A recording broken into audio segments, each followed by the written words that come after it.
Hello, everyone. I'm Kathy Bollinger, Managing Director of York County Community Foundation's Embracing Aging Initiative. We are a charitable organization located in York, Pennsylvania, and we're passionate about creating a community where all ages can thrive. Embracing Aging's work is supported by a donor named Anna Gardner, who over 110 years ago gifted her estate so that residents of our community could have the best quality of life possible as we age. And we are honored to carry on her legacy. So too many times though, negative words about aging, negative attitudes about aging, well, that can keep us from having the best quality of a life as we age. So Embracing Aging is doing something about that. We've decided to host a series of online discussions with people to get us all to be thinking about our own aging, how we view older adults as a group, and most importantly, for all of us to advocate collectively so that York County is not only a great place to grow up, but a great place to grow older. If you'd like to learn more about our work, please visit embracingaging.org and also follow us on Facebook at YCCF Embracing Aging. Today's session is being recorded. We will do a question answer format with our guest for the first 20 minutes and then open it up to all of you to share your comments and ask questions. We would love to have you react to what's being shared throughout our Zoom meeting today. So please use those reaction buttons if you like, and you can also write things in chat along the way. So with that, I am delighted. Yes, I do. Okay, everyone, if you could please put yourself on mute and we'll go ahead and get started. All right, so I am delighted to introduce our guest today, Stephanie Seaton. I first met Stephanie over 20 years ago when we were both working in diversity education roles. And it was through this lens that I saw Stephanie's strong desire to seek understanding through storytelling. And therefore, it was no surprise when we recently reconnected that she shared with me that she has been journaling about her experience of caring for her mom over the past 2 years. So she's currently working on taking that journal and putting it into a book format. And I'm so delighted she's here today to share with us. Welcome, Stephanie. Thank you, Kathy. Thank you very much. And I am excited to be here. So I just want to thank Embracing Agency for inviting me to be a guest. Delighted to see all of you who have joined us. Some very familiar faces, so I am very happy to be here. Thank you. Oh, wonderful. So let's go ahead and get started. What led you to journaling? Like, have you always been somebody who journaled, or what led you to be starting to make little notes about your experience as caring for your mom? Well, I've had journals throughout my life that I've written in sporadically. I have a collection of journals in no particular order, but this was very deliberate when I started this journaling, and it was deliberate because it was just different. Me and my mom hadn't lived together for many years, and when I would try to talk to people about what that experience was like, I would pretty much get dismissed with, "Oh, you're so lucky to have your mom. I wish I had my mom." So there was not space for me to really kind of talk about what this experience was like as a daughter, as a caregiver. So I just started kind of writing about some of those experiences, and I found that it was an outlet. So that's kind of how I started journaling about it. And then things would just happen, and I would kind of jot it down. You know, our moms are sacred, our elders. So you can't just go talking about your mom. You know what I mean? And I didn't feel like I was just talking about my mom, but it was taboo. So it wasn't just about venting or journaling. But I soon began to realize that something else was taking place. Mm-hmm. So when you talk about something else taking place, I know when you and I had chatted, you talked about a transformation, that things were not only changing with your mom, but also within yourself. And we talked about how we believe like caregiving, we both feel that caregiving really helps cultivate our compassion and our patience as well. So can you tell us a little bit more about that experience? Well, I realized more than ever that I was sorely lacking in patience and probably compassion as well. So it really heightened my awareness of these things, because certainly I do want to be compassionate and patient. And I think it would start with my mother, and flow into other relationships. So it just heightened my sensitivities. And I can say that a transformation is taking place. Sometimes it feels as though it's moving at a snail's pace. And then other times I'm receptive and responsive to the need. And that's what I strive towards. So this journey was not just about writing down feelings, but it is a journey. I call it a journey of love, because it is changing me. And so I know my mom is, she encourages me along this journey. Oh. So it is a transformation that's taking place, not just in my mom in terms of where she is in her life today, but within me as well. So.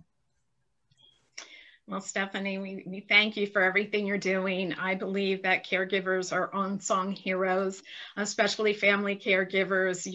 Many family caregivers are juggling so many different things, and there is that tornness of like conflicting emotions and all range of different things that you're feeling, and know that sometimes burnout can be inevitable. And what's really difficult about being a family caregiver is, you love the person that you're caring for so much, and there isn't an option to stop. And therefore, having outlets and support services and resources to help people navigate through everything that they experience as a caregiver is really important. So can you share some of the excerpts from your book and some of the things that resonated with you, with all of us?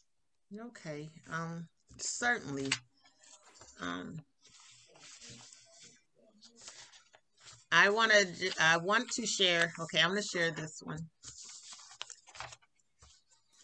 Mom is an artist. Who knew? Guess what? Not only does Mom like art, but Mom is an artist. Currently, my dining room and her Jeep, yes, Mom still drives thanks to GPS, doubles as her studio. Mom does ceramics, sketching, and paintings. She travels with several works of art in her car. She is prepared for a pop-up art exhibition. Before Mom came to live with me, I would visit Mom at my sister's, and she would show me some of her art, but I never knew how extensive her collection was until she came to stay with me. My daughter says we're going to do an art sale or have an exhibit to display Mom's art. She is quite proud of her work, as we are, though a bit overwhelmed by it at times. It's like she wants to keep it all. Recently at my sister's cookout, she laid all her paintings out for the family to see. So immediately everyone started claiming which ones they wanted. She beamed with such pride and happiness as everyone called out which painting they wanted. She took note and said she would bequeath it to them, and she placed all the pictures back in her bag. I really am happy that Mom discovered this hidden talent. She probably had it all along, but was too busy working to raise her 3 daughters as a single parent that she didn't have time to indulge in such things. Several of Mom's brothers are artists. The talent probably has been untapped since childhood, but I believe she discovered it at just the right time in her life. Mom's an artist. Who knew? Oh, wow. Very cool. And I don't know if y'all heard, but Mom's laughing in the background. That's the first time I think she heard that one. And I read her excerpts from time to time, but she had never heard that one. And just to update on her art, she took art classes at Crispus Attucks Active Living Center, which was a grant made possible, I believe, through the Foundation's Embracing Agency. She took art classes there. Her artwork was displayed in Creative York's window on North Beaver Street. So we surprised her for her 76th birthday to show her that display. So she's continuing to do her art. And yeah, so that's one of the stories. If I may just read one other story. Oh, yes, please. And this is a story that I share. And this is called Mom Sat in Her Car. As I stood at the kitchen counter gazing out the window while washing dishes, I noticed Mom's car on the parking pad. I'm not sure how long she had been there, so I went out to help her in case she had bags, from Walmart, of course. When I walked up, she was sitting in her car with the door open, and I said, "Mom, do you need help?" And she turned slightly and said, "No, I'm just sitting here." But I could see the tears on her face, and I said, "Mom, what's the matter?" And she said, "I don't have the strength to get out of the car. Everything I used to be able to do, I can't do anymore. One little thing I do totally exhausts me." So I took her pocketbook, which weighed a good 30 pounds, and I told her to take her time, that I would help her. This time I didn't fuss about how heavy her pocketbook was. Today, Mom sat in her car because she didn't have the strength to get out of it. Today, Mom sat in her car and cried. So, and that story just resonates with me because I think that's the first time I heard my mom articulate that she couldn't do something. Even though I could physically see her struggling to do certain things. And in my mind, I knew, at her age, she probably didn't have the strength to do certain things. But I believe that was the first time that I had actually heard her articulate that she couldn't do something. And my mom, who's always been a strong woman, that just was a moment. And so it's like I feel the emotion of that moment every time I read that story, every time I think of that. But for her to be able to say, she didn't have the strength to do something, that just kind of touched me in a way that was very memorable, very realistic, and for her to be able to say that, it just made it so real for me. When in my mind, I knew it was real, but her saying that just brought it home. Mm-hmm. So that's what I wrote, Mom sat in her car. There's a comment in our chat box about how they admire your strength to write about these stories, and that they're enjoying how well that you're are sharing what they've been saying, what the experiences are. So there's a lot of appreciation coming to you, Stephanie, in our chat box, if you haven't been able to see that. So I want to ask, I know you're a mother of 3 daughters, and I wanted to see, how is this experience impacting your own thoughts about your aging, and also the relationship with your daughters and their thoughts about aging? So how's everything connecting? It's definitely a circle. It's a circle. As I said, this journey has transcended me and my mother's mother and daughter relationship. It's brought us to just the core of humanity, which is love and compassion. And so when I look at my daughters, first of all, my daughters are constant reminders to me because they love their Nana very much. And they don't play when it comes to their Nana. So whenever they think I'm out of line or not being patient or compassionate enough, they remind me, "You too shall go this way." They basically threaten me. But no, I'm so glad my daughters get to experience this with me. So as I'm aging, and I'll be 57 this year, but certainly at this age, things don't work the way they used to. The strength I had, things, I can see the change in my own life. And so when I see my mother going through certain things, certainly I wonder, will that be me in 20 years? Or, some of those things I feel right now and experience. So we sit and commiserate sometimes. But my daughters, I think it's developing in them a greater level of compassion and patience. They look forward to spending time with their Nana. They like to come and talk to Nana while I still do all the work, but they're great company. Don't get me wrong. They're great company. They keep her laughing, keep her busy doing things, take her out and those sort of things. But I'm glad they get to have that experience with their Nana. And we in turn talk about me. So it gives me more of a freedom to discuss where I am, where I am at this stage in my life and what some of my limitations are. I don't want them to be surprised and caught off guard. I let them know now. So when they think I don't remember something, they be like, "Mom, get it together."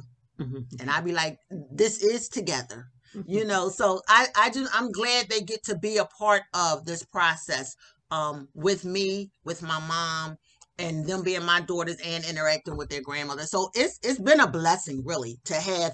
I have a son, but this, because I'm talking in the terms of moms and daughters, my son is right there. He's supportive, and he comes over to lend a hand when he can do the heavy lifting that we can't. So I'm glad that my children get to experience this with me, and hopefully it's developing in them more love, more compassion, and more patience, because it's a process.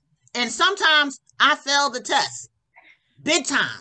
Well, we're human, right? I mean, that's inevitable, right? Yeah. But for the times when I be like, I got it right that time, it makes me happy. It makes me proud. That's wonderful, Stephanie. And I know that some of your children are on today's call supporting you as well. So we welcome them here and hope that they'll join in on the conversation as well. In the chat box, I did put Stephanie's email address, as well as how you can connect with Moments in Mom, A Journey of Love, on her Facebook page. And we're soon going to open it up for question and answers. And we have a lot of people on the call today. So possibly if you could raise your hand, or let us know, or put a question in the chat box, and we'll try to get to all of your questions in our remaining time.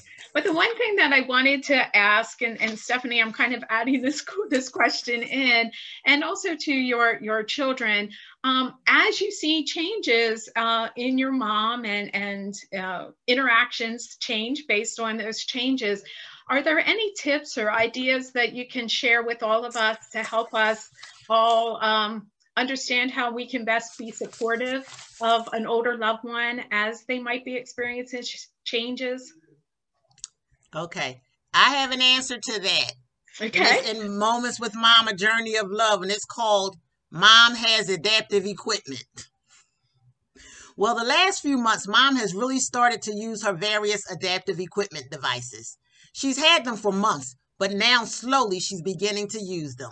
Like her sock thingy, that's my word for it. She's had it for months, but it's becoming increasingly difficult for her to put on her socks, so now she uses it. Mom's range is also limited, so then there's that grabber thingy. That's my word for it. Mom now has a tray for her walker to help her get stuff from point A to point B. Then there's the bed rail we've attached so Mom can pull herself up. The grab suctions in the shower to help pull herself up.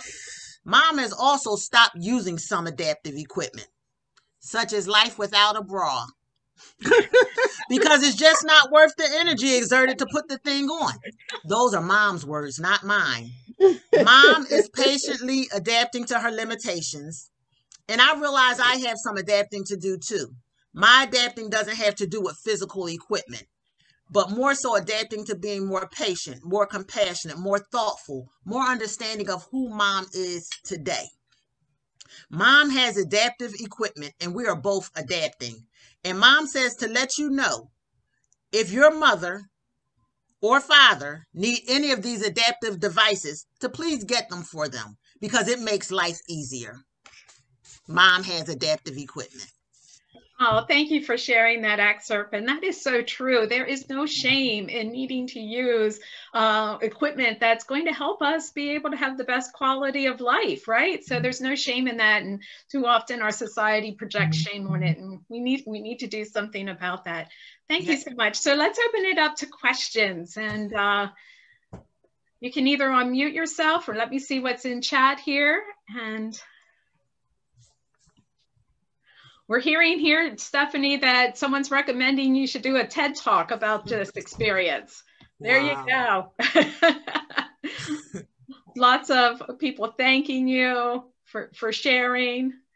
Any questions? This is Jane. I have a question. Hi, Stephanie. Oh my God, what a gift. It's such great to see you, and it's such a gift you're giving us all. Thank you for what you're doing. I'm wondering if you'd be willing to speak at all about the experience of making the decision to have your mom move in with you. I've had an older mother, ultimately passed away, but it was a tough time to make that decision. And what went through your mind while you were doing that? I want y'all to know Mom's sitting here joining with me today. And she's enjoying the conversation. But when my mom came to stay, it's really a funny kind of story. In the book, it's called Mom Loves Chitlins. And I'm just, my mother had been a nanny to my niece. And my niece turned 18. After she retired, she stayed with my sister who had a child later in life. Her and her husband both worked. So my mom was a nanny. And my niece turned 18. My mom was at the age at that time, I think about 74, where she couldn't really live on her own just because of some of her physical limitations. And so she came to stay with me because mom loves chitlins and my brother-in-law doesn't. And that's the short of it. So certainly I had always asked my mom, come on up to York and stay. And no, she was more of a Philadelphia, Delaware type person. But when she made this move, it was a discussion actually me and my sisters had. I have two sisters. So we had it with my two sisters, and we discussed it with mom. And mom wasn't opposed to it. I think one of the things are when you're my mom, if you see, I said she's at that independent, dependent stage. Like it's a lot of things my mom can still do, but then there's some things she needs assistance with doing. So she didn't want to have decisions made for her. She wanted to be the person making the decisions. So, and she's sitting here looking like I still do. That's what she's looking, that's the eye she's making right now. So, we had the conversation, but we had to include my mom in that conversation. So my mom kind of, I don't want to say she goes with the flow, but she still very much has her own independent thoughts for certain. And we have to respect those. And that's where the line is, because sometimes it's hard to navigate that transition of independence and dependence. So that's where it gets a little tricky at trying to navigate, okay, what exactly can mom do? What can she not do? What should she not be doing that she's trying to do? What should be doing that she's not trying? That's just a whole iffy, murky line. And sometimes I get that line right, and then sometimes I'm way off base. So that's what the decision was like. I didn't know what all. Oh, Stephanie, you froze on us.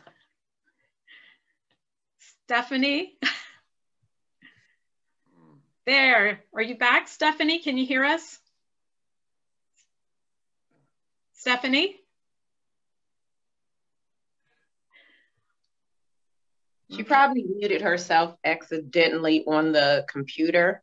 Can you try to unmute yourself on the computer, Stephanie? Is it? Kathy, I wonder if you can unmute her as the host. Is that possible? No. I just tried to. Yeah, can you test, Stephanie? Test. Is it working? You muted yourself. Well, I mean, I'll just step in. Cherie. Kids are here. Okay, go ahead. Tell us what's really happening. I'm the second oldest. And my mom and me both share the middle child status.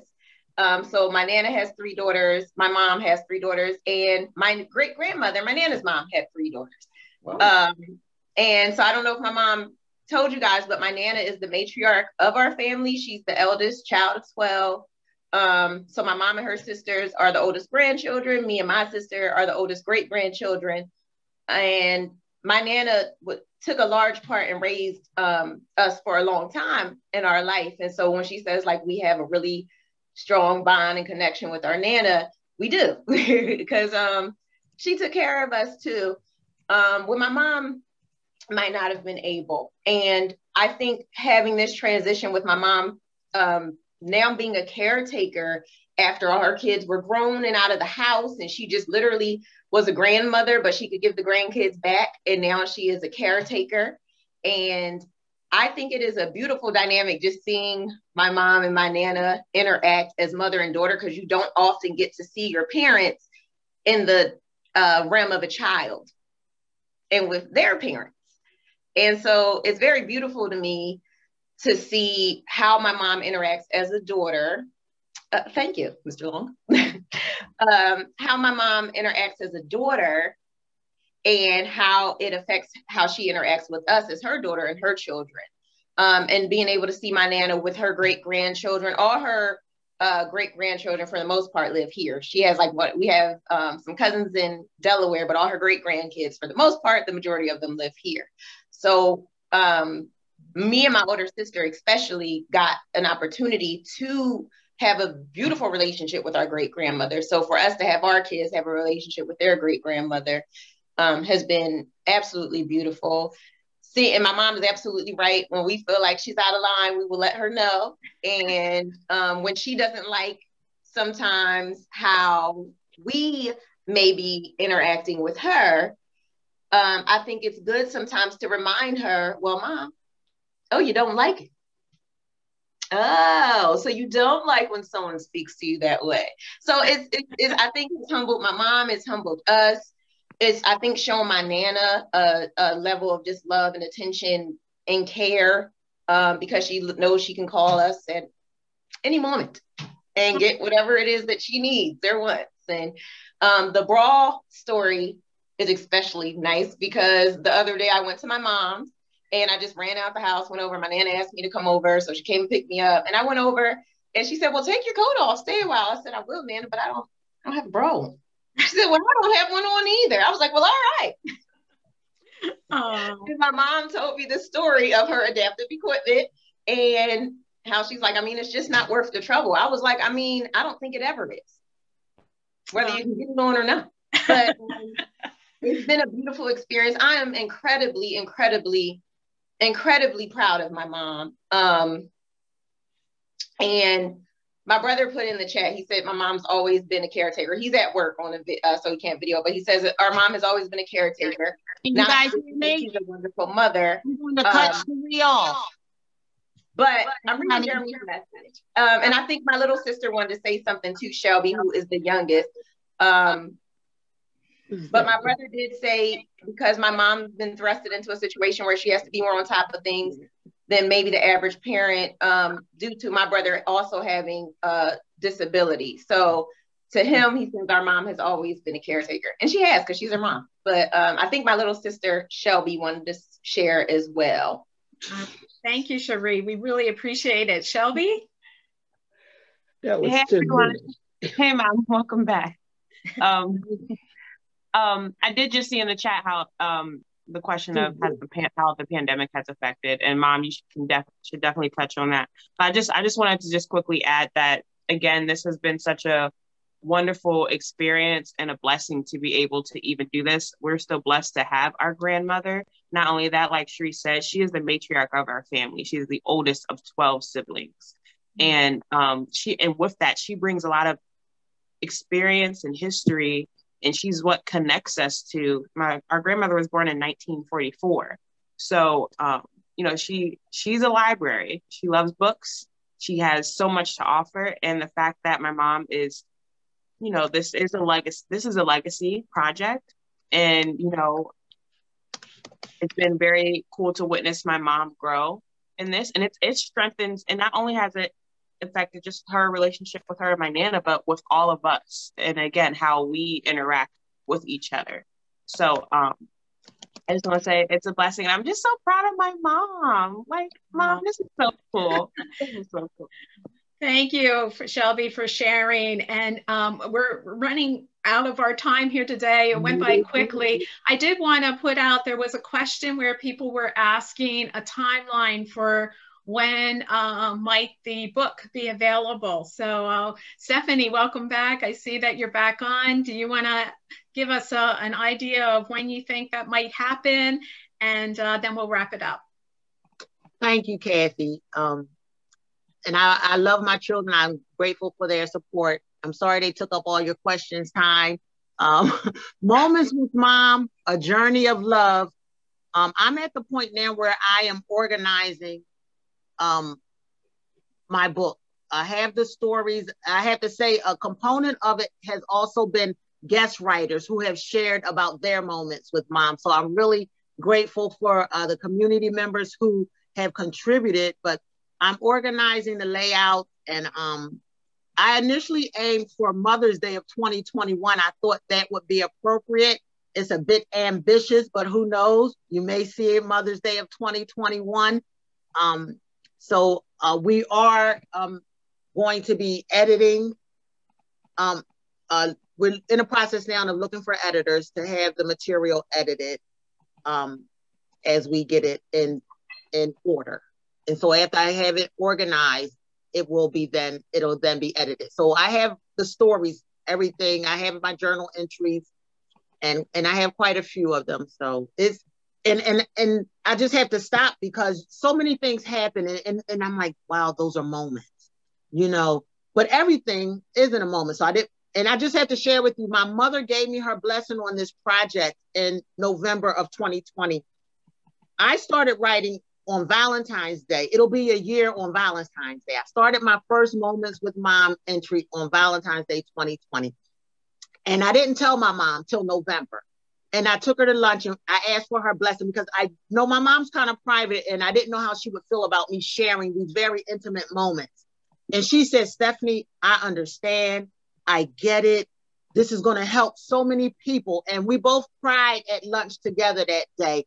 And I just felt such a relief and then such a freedom to move forward with this project. So it will be a book, Moments with Mom, A Journey with Love.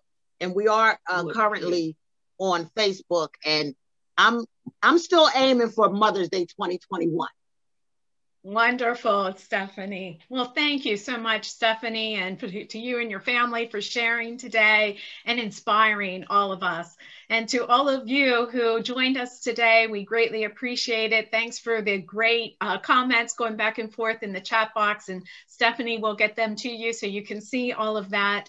I would like to remind everybody that our next session is going to be on February 25th at 10 a.m. in the morning. It's called Love Your Brain and Body.